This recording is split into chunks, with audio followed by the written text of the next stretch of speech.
বলতো বিমল, আমিও তো সেটাই ভাবছি। এভাবে শুধু চিংড়ি মাছ খেয়ে তো আর দিন চলে না। এত মাছ, এখন তো পৌঁছবে সব। মাছের হাট না থাকলে তো এই মাছ বিক্রি করাও সম্ভব নয়। এই বন্যায় মাছের হাট কিভাবে বসবে গো দিদি? সব যে জলের তলায়। এখন মাছের হাট দিতে হলে যে জলের ওপরে দিতে হবে। কাকিমা একদম ঠিক বলেছে। আমাদের এই নদীর গভীরতা খুব বেশি নয়। আমরা চাইলে এই ভরা নদীতেই মাছের হাট বসাতে পারি।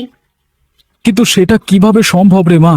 নদীর উপরে হাট বসালে লোকজন চলাচল করবে কিভাবে, আর হাটই বা বসাবো কিভাবে? তার জন্য প্রয়োজন অনেক বাঁশ ও কলা গাছ। এগুলো দিয়েই ভাসমান চিংড়ি মাছের হাট বসানো যাবে।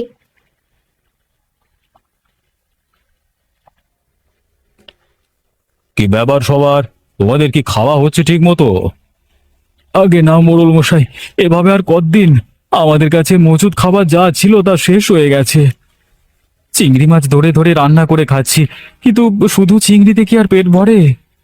আরে তাই তো, তোদের ভেলায় তো দেখছি অনেক চিংড়ি জড়ো করে রেখেছিস।